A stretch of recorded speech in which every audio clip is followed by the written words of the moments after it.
The company was one of the hottest startups in history. Then it plunged from nearly $50 billion in value to basically worthless in just 6 weeks. Hello and shalom. If you're watching this, you probably know who I am. For those of you just tuning in, my name is Adam Neumann. They even made a movie about him. Adam Neumann is marked by a series of questionable decisions and behaviors that ultimately led to WeWork's troubles. He rarely gives interviews to the media after the WeWork saga and has chosen to remain relatively silent.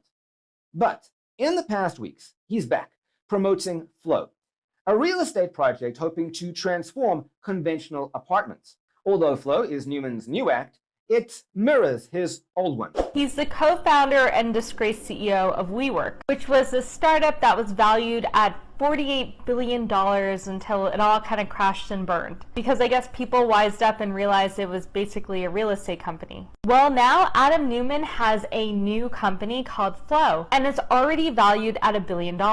And the investment firm Andreessen Horowitz has already put in $350 million.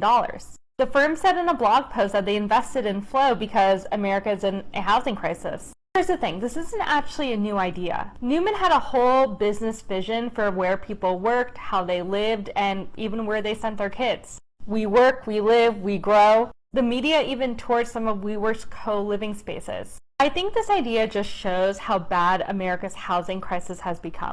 WeWork was built on the concept of shared office spaces and building community. Flow is meant to take a similar approach to apartments, transforming what Neumann sees as an isolationist way of living with little interaction among residents into a community with a shared purpose. It appears Flow is aiming to offer concierge-like benefits to renters and also provide management services for Neumann's properties and third-party landlords. But many believe Neumann is a bad CEO and investor. Before he quit his job as WeWork's CEO, he reportedly fostered a frat party atmosphere at the company with frequent smoking and drinking in offices. Andreessen Horowitz invested about $350 million in Flow. The investment is the largest individual check Andreessen Horowitz has ever written in a round of funding to a company. Even though he was a terrible CEO for WeWork, many say Adam Neumann is a masterful storyteller. What do you think were the biggest mistakes? What are the biggest learnings that you take with you today? So when I stepped down in 2019, I actually took the time to think a lot and had a great team around me that were able to talk and discuss all the different things. And there are many lessons, but first of all, I would say I'm extremely proud in what we did in WeWork. I'm proud of the team. As far as the lessons, I'll focus on two that come to mind right now. One, as an entrepreneur, there are many things you don't control. One of the only things you control is who you surround yourself with. And not just who you surround yourself with, but exactly what kind of people they are. I think in WeWork we're surrounded by very smart people. But moving forward, what I surround myself is not just very smart people, but also people who are very comfortable telling you what they think. And when you need to tell someone what you think and they don't agree with you, you need to have the courage and you need to be empowered to go back again and say it again and again and again.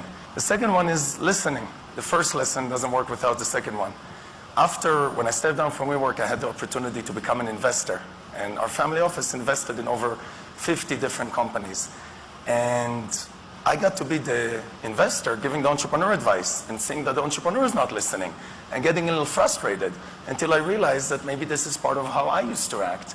And I realized that part of being a great entrepreneur is not just listening, but listening to the hard truth, listening to the things you don't want. Many people are great speakers, but when it comes to business, the ability to make effective decisions is critical. The corporate world has a lot of stories of successful CEOs who transformed companies and led them to new heights of prosperity. However, there are many CEOs who did not live up to the expectations of their boards, shareholders, and employees. These companies thrive on their ability to develop and market innovative products. When CEOs make poor product decisions or fail to deliver on the promises they make, it can have devastating consequences for the company's reputation and financial performance. WeWork is the perfect example. The company was never able to recover from its reputation. It's one of the biggest startup failures of all time.